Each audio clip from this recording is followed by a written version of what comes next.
La leçon d'épreuves comme celle-là, c'est de savoir si la France s'est affaissée ou si elle s'est redressée. Ben, ma réponse, c'est que la France, durant toutes ces années, elle a fait bloc. Vous êtes des individus qui ont commis l'irréparable. Nous sommes la démocratie. Elle gagne. Elle gagne toujours à la fin.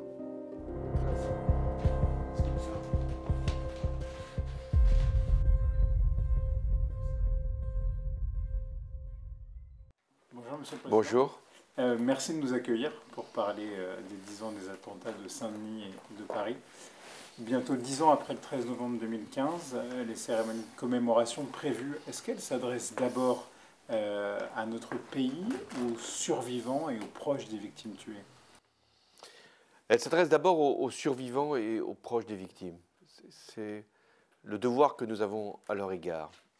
De rien oublier, savoir que les cicatrices ne sont pas refermées, qu'il y a des blessures qui ne s'effaceront jamais et que nous sommes en dette à l'égard de cette partie de notre communauté nationale qui a été touchée. Pourquoi en dette? Parce que c'est la France qui a été visée, toute la France. Et ce sont certaines personnes qui sont tombées. Alors ensuite, ça s'adresse à la France et plus qu'à la France, au monde entier, pour montrer que les démocraties sont plus fortes que les barbares ou que les totalitarismes de toutes sortes, les fanatismes. Montrer que nous avons su faire bloc il y a 10 ans, que nous sommes restés unis, que nous n'avons pas dévié, que nous n'avons pas manqué à nos principes et à nos valeurs, et que nous avons eu non seulement raison, mais nous avons pu aussi juger et condamner les coupables. Est-ce que vous pourriez nous raconter votre soirée du vendredi 13 novembre 2015? Vous êtes alors président de la République et au Stade de France pour le match France-Allemagne. Je n'avais pas prévu d'aller au Stade de France ce soir-là. J'étais à Bruxelles, dans une réunion du Conseil européen, et ces réunions-là mettent du temps à se finir. Donc je n'avais rien inscrit à mon agenda. Et puis il se trouve, par je ne sais quel processus rare à Bruxelles d'accélération de la discussion, que j'en ai eu terminé plus tôt que prévu. Et donc j'ai décidé de rejoindre le Stade de France. J'ai prévenu les services de sécurité. Il y avait au Stade de France un match amical et le ministre des Affaires étrangères allemand était présent, c'est un ami, il est aujourd'hui président de la République fédérale. Donc pour plein de raisons, j'avais la volonté de retrouver le stade et je me suis donc mis à cette place en sachant qu'il y avait un contexte. Je ne pouvais pas ignorer le contexte. Nous avions été déjà frappés par des attentats.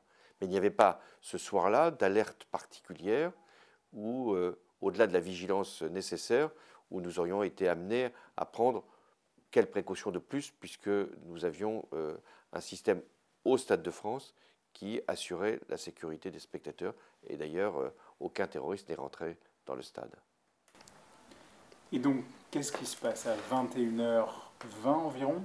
Oui, dans le premier quart d'heure de la partie, il y a une première détonation que j'entends et que le public entend.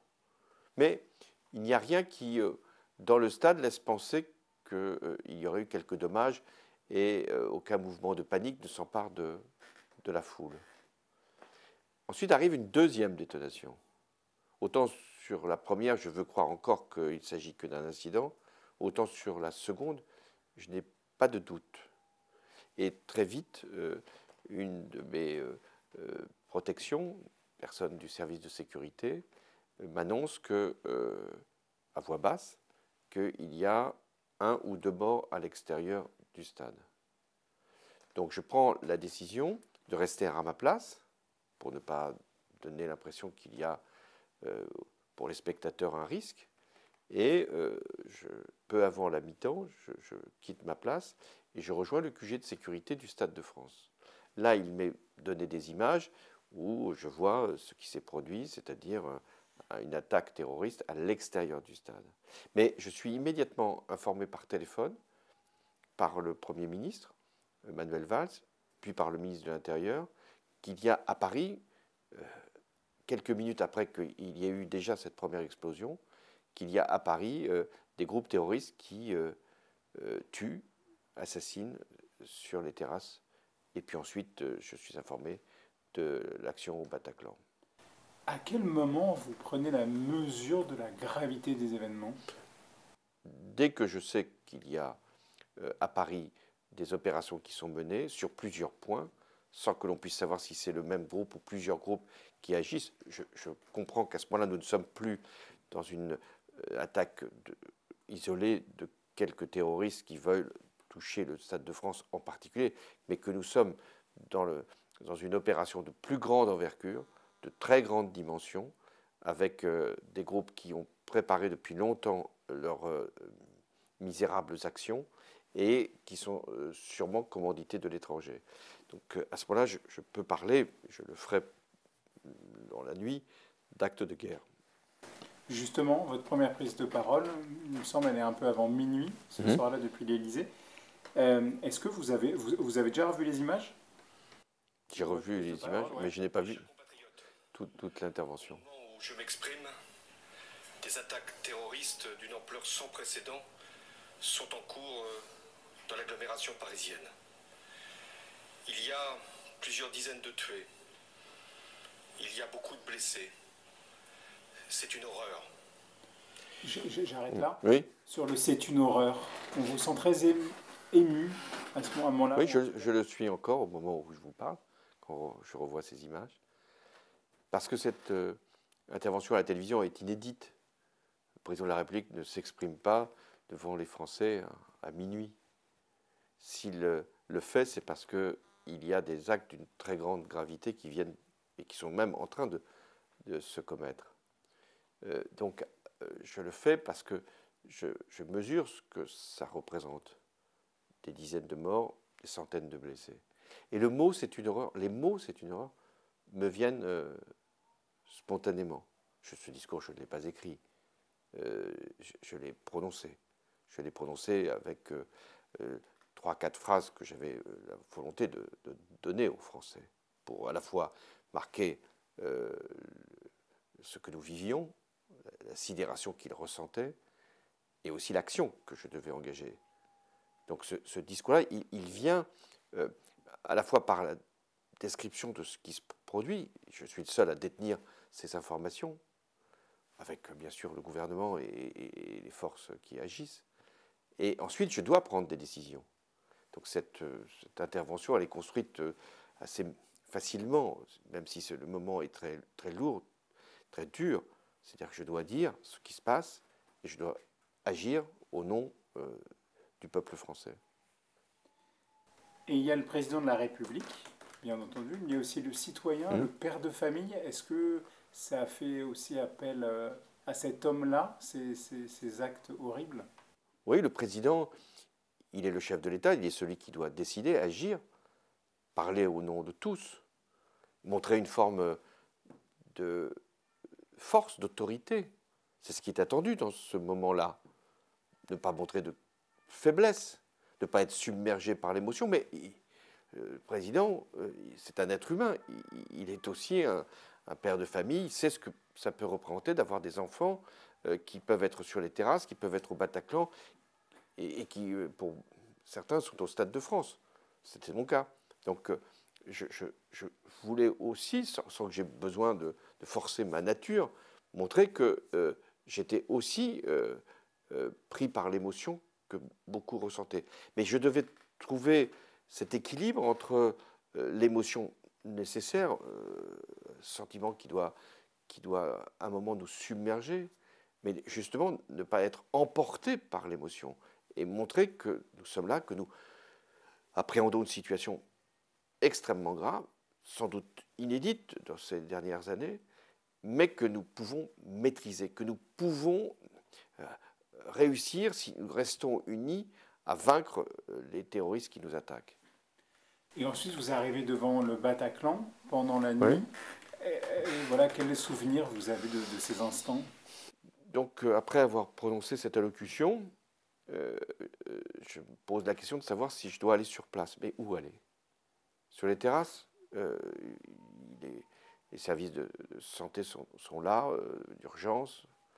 Aller au Bataclan, oui, aller au Bataclan. Mais les personnes qui sont chargées de ma protection m'alertent. Attention, rien ne nous dit qu'autour du Bataclan, ça sera d'ailleurs confirmé, il n'y a pas encore un ou deux terroristes qui sont là. Et nous prenons des précautions, elles sont nécessaires, et nous nous rendons, quand je dis nous, c'est non seulement le président, donc moi-même, mais le Premier ministre, le ministre de l'Intérieur, la maire de Paris, la ministre de la Justice, bref, toutes celles et tous ceux qui ont vocation non seulement à être là par leur fonction, mais à agir, à comprendre. C'est pour ça que je voulais aller au Bataclan. Alors qu'est-ce que je découvre sur place?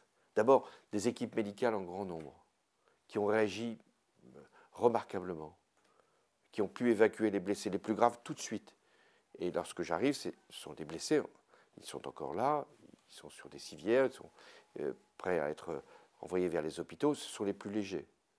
Ça ne veut pas dire que ces cicatrices-là disparaîtront facilement.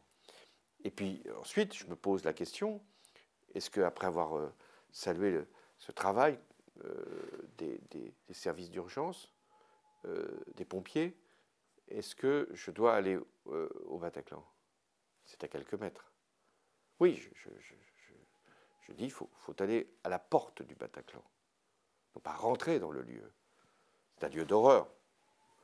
Et je vois encore, il est donc près d'1 h du matin, il y a encore des personnes qui sortent de la salle du Bataclan, qui sont avec des yeux hagards, certains s'étreignent, d'autres se tiennent comme ils peuvent, titubent, me voient.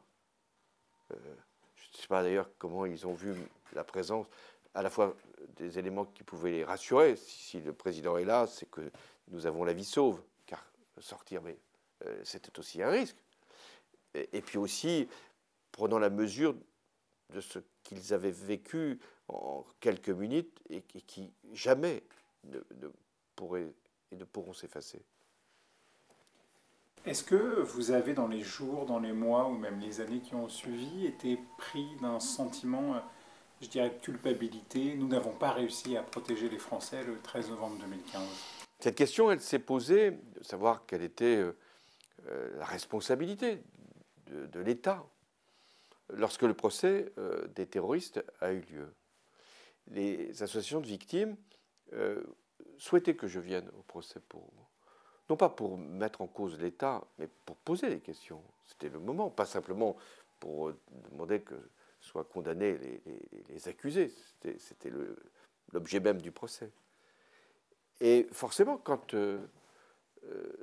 les enregistrements des terroristes, pendant qu'ils faisaient leur action barbare, disaient nous sommes là parce que c'est la France qui nous a attaqués.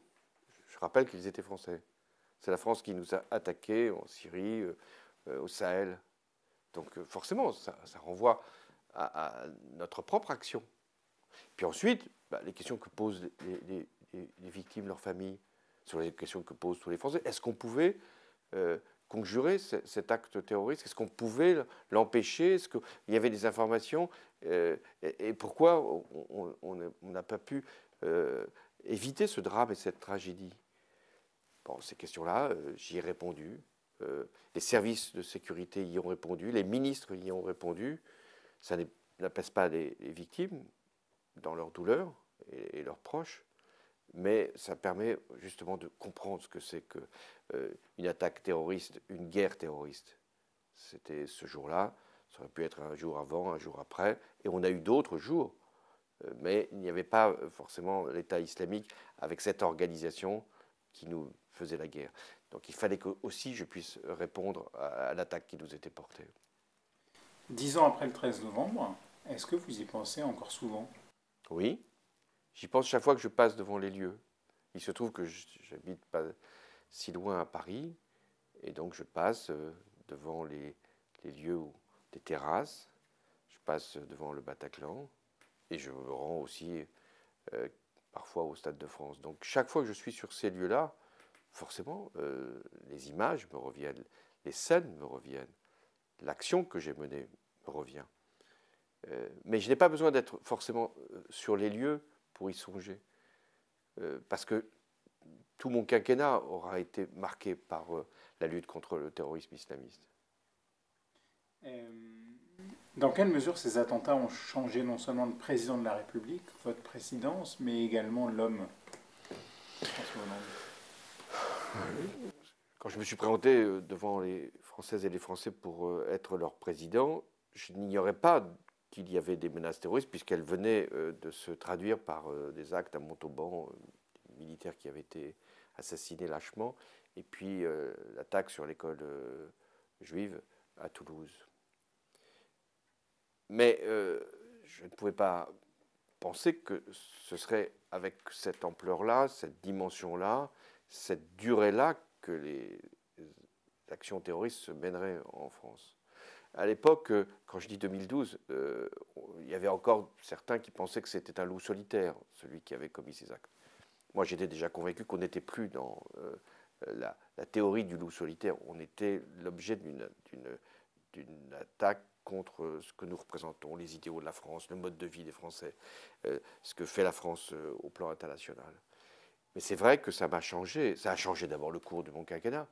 On a fait voter 3 lois sur la lutte contre le terrorisme, une loi sur le renseignement, à un moment une volonté de faire une révision constitutionnelle. Donc on en a fait beaucoup sur le plan législatif. Ça a changé complètement l'organisation même de notre appareil de sécurité. Ça m'a pris beaucoup de temps. Alors que moi, mon engagement, il était sur le chômage, le pouvoir d'achat, la vie des Français, les services publics, la santé. Mais c'est vrai que ça a considérablement modifié le cours du quinquennat et que pour beaucoup de jeunes, notamment concitoyens, quand ils me voient, qui avaient l'âge de l'enfance ou de l'adolescence, je suis le président qui était là au moment du terrorisme qui a sévi dans notre pays. Et la période est sombre pour la France qui bascule dans l'état d'urgence, les attentats se multiplient, l'attentat de Nice. Est-ce que, et donc vous réfléchissez à étendre la déchéance de nationalité, est-ce que vous regrettez cette... Alors pourquoi d'abord je me suis adressé à la nation tout entière quelques jours après les attentats du 13 novembre, parce que vous ne pouvez pas reproduire ce qui s'était passé après les attaques contre Charlie, contre l'hypercacher. Demander aux Français d'aller manifester. D'abord, il n'était pas possible qu'ils aillent manifester dans cette ambiance de menaces terroristes. Donc il fallait que je puisse prononcer un discours qui unisse les citoyens au-delà de leur sensibilité politique. J'avais reçu toutes les formations politiques et parmi les demandes qui étaient faites par l'opposition de l'époque, il y avait la déchéance de nationalité qui existe dans notre droit et qui pouvait être étendue aux doubles nationaux. Même si, en l'occurrence, ceux qui avaient commis ces actes horribles à Paris étaient des Français qui n'avaient pas de double nationalité. Donc j'ai pris cette mesure parce qu'elle pouvait réunir. Et d'ailleurs, quand je l'ai annoncé, toute la salle du Congrès, des parlements, à la fin de mon discours, s'est levée et a applaudi de manière consensuelle. Puis ensuite, il y a eu cette interrogation, est-ce que, même si cette déchéance existe et qu'elle est prononcée encore aujourd'hui, bien plus que je ne l'avais fait durant mon quinquennat, est-ce qu'elle était comprise pour ce qu'elle était? Est-ce qu'il n'y avait pas un risque que les personnes qui ont la double nationalité par la naissance ne vivent pas une situation, alors qu'ils n'avaient rien à voir avec le terrorisme et qu'ils n'étaient pas touchés par la mesure, ne vivent pas un sentiment qu'ils n'étaient pas des Français comme les autres, puisqu'ils avaient une double nationalité. Et comme il y avait cette crainte, en tout cas ce débat, j'ai pensé que c'était mieux de retirer la mesure. Elle était faite pour unir, elle commençait à diviser. Bon, le Parlement commençait à avoir des débats sans fin, y compris de revenir à enlever la nationalité française à ceux qui la détiennent et qui n'en ont qu'une. J'ai pensé que c'était le plus sage de retirer. Est-ce que finalement vous avez des regrets sur cette période? Non, je n'ai pas de regrets, sauf celui toujours qui reste dans l'esprit, de dire, même si ce n'était pas ma responsabilité, de dire, est-ce que nous aurions pu déjouer ici, là, chaque fois qu'il se produisait un attentat? Pourquoi, même un an plus tard, Nice? Je pouvais aussi dire, on en a déjoué beaucoup d'attentats dont personne n'a entendu, heureusement, parler. Donc c'est un regret qui est toujours présent et je pense qu'il vaut pour toutes les personnes qui étaient en charge de la sécurité du pays. Est-ce que j'ai des regrets pour avoir mené la politique internationale qui était la mienne contre le terrorisme islamiste? Non. Je pense que et c'est encore le devoir de la France. J'ai regretté d'ailleurs qu'on ne puisse pas aller jusqu'au bout au Sahel notamment, où le terrorisme islamiste ressurgit, ou en Syrie, qu'on n'ait pas pu aller jusqu'au bout aussi, on l'a fait heureusement, et ça a permis d'éradiquer l'État islamique. Je n'ai pas de regret là-dessus. Pas de regret non plus dans les lois que nous avons pu faire voter, parce que ça c'était mon interrogation. Est-ce que nous ne risquions pas, parce que nous étions face à ce danger, face à cette épreuve, tenter de basculer, de changer de règles, de principes, j'allais dire même de constitution? Est-ce que, finalement, pour protéger les Français, on n'allait pas mettre en cause nos libertés, nos principes fondamentaux? Non, j'ai tenu bon pour qu'on trouve cet équilibre. Enfin, ce dont je suis peut-être le plus conscient de ce qui a été ma propre action, c'est que nous avons uni les Français à ce moment-là. Ils n'ont pas dévié, ils n'ont pas cherché à s'opposer entre eux. Ça ne veut pas dire que, je dis souvent, que le terrorisme islamiste, c'est une mèche lente. Elle nous sidère au début, nous faisons bloc, puis ensuite, elle agit, elle fait en sorte que les esprits peuvent à un moment douter, chavirer à leur tour. Et c'est ce que nous pouvons parfois éprouver, division des Français. Croyez-vous que des attentats de ce type, à cette échelle, puissent se reproduire sur le territoire français aujourd'hui? Il n'y a plus d'organisation à ce point constituée comme l'était l'État islamique ou comme l'était Al-Qaïda en Syrie ou dans d'autres parties du Moyen-Orient. Donc, il n'y a pas de groupes qui sont préparés pour agir avec ce qui a été cette organisation en novembre. Mais il peut y avoir toujours des actes terroristes. Il y en a eu, je n'ai pas besoin ici d'évoquer les professeurs qui ont été tués, assassinés. Il peut toujours avoir un acte d'un individu, peut-être même de quelques-uns, qui vont nous sidérer par la violence avec laquelle ils vont commettre ces crimes. Mais d'une organisation qui nous ferait la guerre, comme c'était le cas aujourd'hui, je n'en vois pas. J'ai encore 3 questions. Est-ce que vous êtes encore en contact avec des victimes ou des proches de victimes tuées des attentats du 13 novembre? Oui, parce que des liens se sont établis. Nous sommes revus, pas simplement dans les cérémonies, quelquefois dans des réunions privées. Certains ont demandé même à ce que je puisse les distinguer, puisqu'on avait créé une médaille qui permettait de rappeler ce qu'était une victime du terrorisme. Et puis d'autres ont souhaité, et le procès a été cette occasion, avoir un échange avec moi. Donc oui, nous sommes finalement tous liés les uns les autres, différemment. Moi j'étais celui qui décidait, eux étaient ceux qui subissaient une attaque qui venait de loin et de l'extérieur qui les frappait.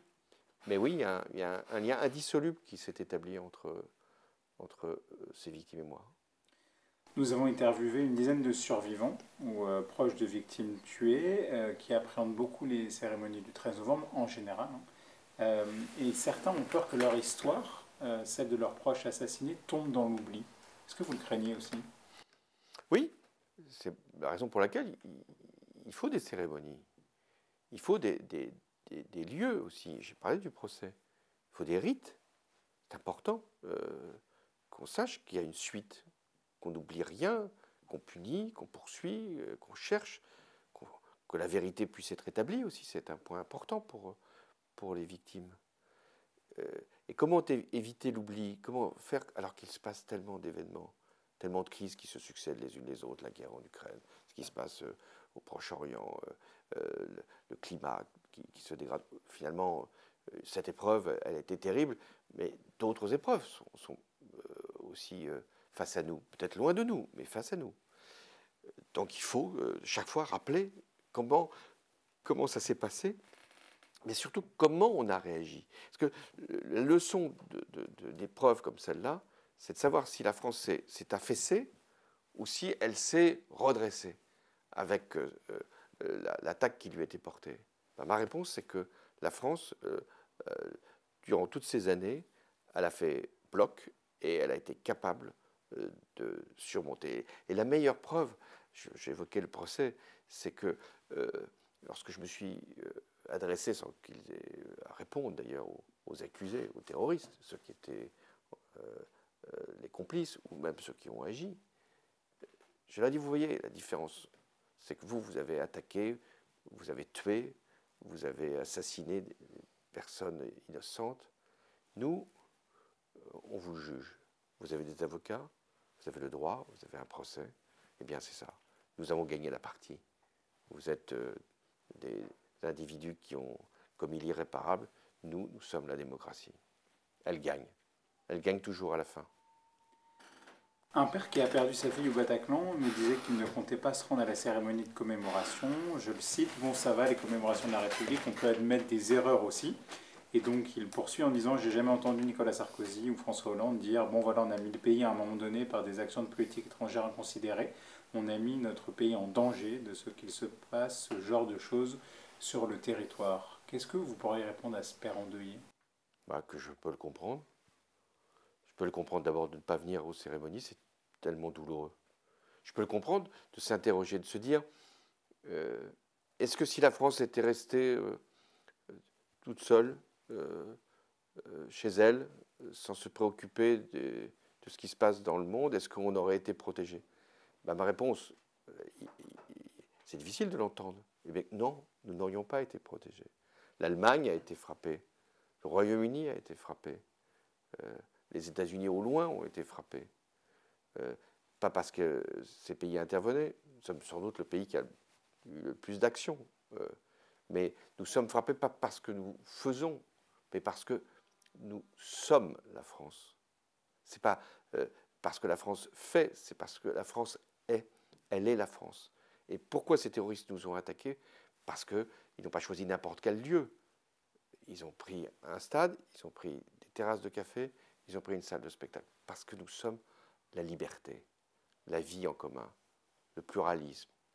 C'est ça qui est insupportable pour les terroristes. Vous l'avez mentionné, ils étaient français, ceux qui ont frappé. Oui, alors ça c'est une autre. N'est-ce pas aussi un échec de la République? Oui, on peut dire que c'est un échec parce que chaque fois qu'un individu passe de l'autre côté, commet une violence inouïe, travaille pour une puissance étrangère, parce que c'était une puissance étrangère, hein, l'État islamique d'une certaine façon. Oui, on peut dire que c'est un échec collectif. Comment n'a-t-on pas pu lui donner l'amour de son propre pays, l'amour de ses propres concitoyens? Comment on n'a pas pu l'amener à réfléchir à ce que représente l'idée de la France plutôt que de cette idée fanatique d'aller tuer ses semblables? Pourquoi? Oui. Comment on les a laissés s'échapper d'une certaine façon de la République? Oui, cette question-là, on doit se la poser à bien des égards encore aujourd'hui. Si vous voulez ajouter quelque chose. Non, c'est bien.